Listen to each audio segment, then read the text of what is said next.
হাদিসের ভিতরে বলেন, মুমিনের জন্য বৎসরে দুইটা আনন্দের দিন, অর্থাৎ দুইটা ঈদের দিন।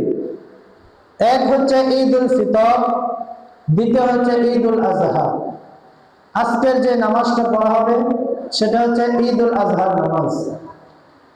আল্লাহ তাআলা যে আমাদেরকে গত ঈদ উল আজহা থেকে আজকের এই ঈদ উল আজহা পর্যন্ত দীর্ঘ একটা সময় আল্লাহ তাআলা হায়াতের মতো বরকত দ্বারা, সুস্থতার মতো নিয়ামত দ্বারা বাঁচিয়ে রেখেছেন, এজন্য কি আমরা সকলেই খুশি না? এজন্য আবার বলি আলহামদুলিল্লাহ। মুহতারাম হাজরিনে কেরাম, গত ঈদ উল আজহা থেকে আজকের এই ঈদ উল আজহা পর্যন্ত অনেক মানুষ দুনিয়াতে জন্ম নিয়েছে, অনেক মানুষ দুনিয়া থেকে চলে গেছে। আজকে সকালবেলাও শুনতে পাইলাম একজনের মৃত্যুর সংবাদ। একবার চিন্তা করে দেখেন, আজকের এই ঈদ উল আজহা আমাদের জন্য আনন্দ, মানে আমাদের জন্য খুশির দিন। আর যে ব্যক্তিরা আজকে মারা গেল, সেও তো এই ঈদের জন্য অপেক্ষায় ছিল যে আজকের এই ঈদ উল আজহার জামাত সমস্ত অনেক মানুষ একত্রিত হয়ে নামাজ আদায় করবে, সেও তো অপেক্ষায় ছিল। কিন্তু অপেক্ষা তার শেষ হয় নাই, আল্লাহ তাআলা তাকে সারা দিয়ে এসে চলে গেছে। প্রিয় হাজরিনে কেরাম, আল্লাহ তাআলা যে আমাদেরকে মসজিদে নিয়ে এসেছেন, আমরা যদি কিয়ামত পর্যন্ত যদি আল্লাহ তাআলার কুদরতি পেয়ে সেজদায় অবনত থাকি, এই শুকরিয়া আদায় শেষ হবে না, এই শুকরিয়া আদায় শেষ হবে না। মুহতারাম হাজরিন, আমরা হচ্ছে মুসলমান। আল্লাহ তাআলা আমাদেরকে দয়া করে, মেহেরবানি করে, পছন্দ করে মুসলমানের ঘরে জন্ম দিয়েছেন। এটা কি আমাদের কোনো কৃতিত্ব?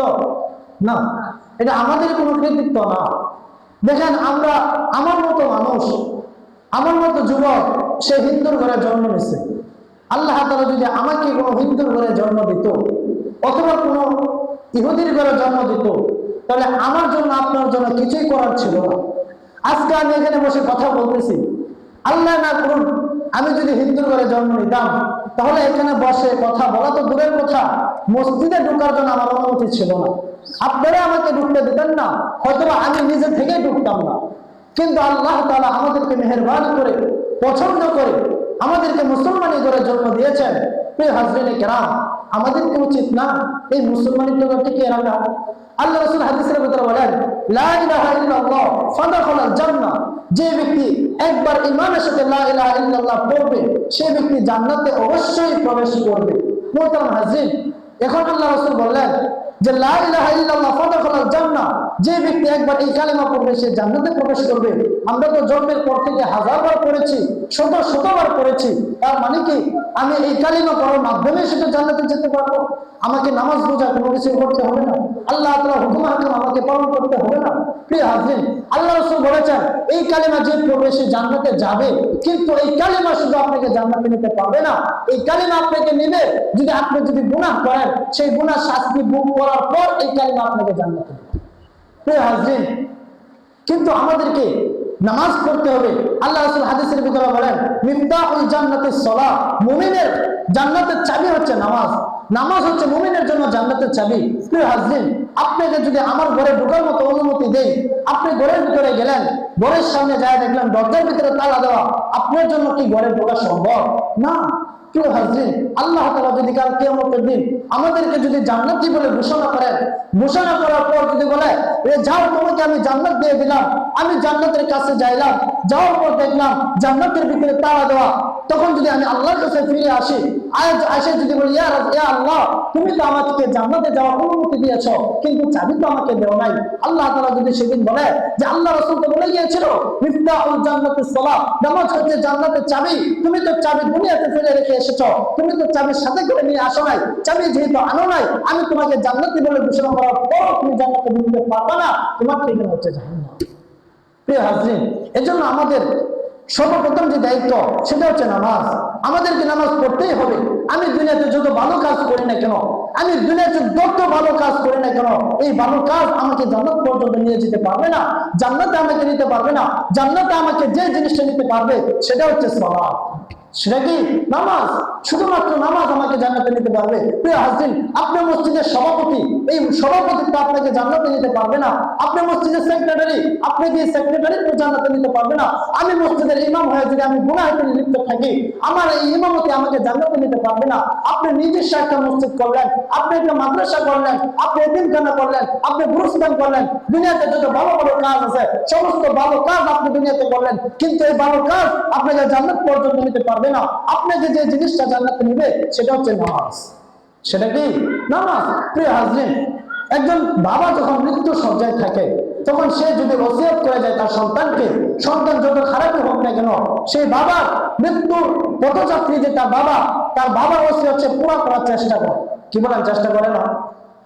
সন্তান যত খারাপ হোক না কেন, তার বাবা যদি মৃত্যুর সময় কোনো একটা ওসিয়ত করে, এই সন্তান তার বাবার সর্বশেষ ওসিয়ত পালন করার চেষ্টা করে।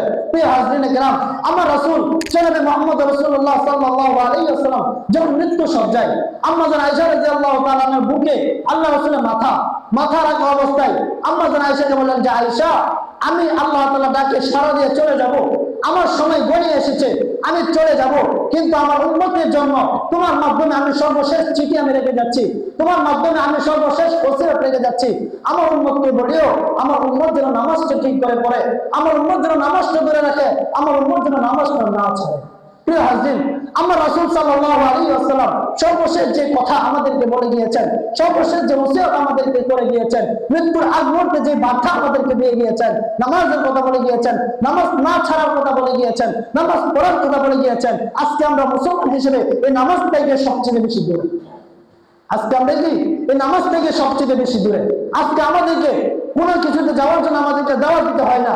একটা গানের আসর যদি হয় আমরা শুধুমাত্র আমরা সেখানে চলে যাই, একটা মাসাজ যদি হয় আমরা সেখানে চলে যাই, কিন্তু আজকে নামাজের জন্য আমাদেরকে ডেকে ডেকেও আনা যায় না, নামাজের জন্য আমাদেরকে দাওয়াত দিয়েও আনা যায় না। প্রত্যেক 5 ওয়াক্ত নামাজে আযান হয়, আসসালাতু খায়রুম মিনান নাওম, ঘুমের চাইতে নামাজ পড়ো।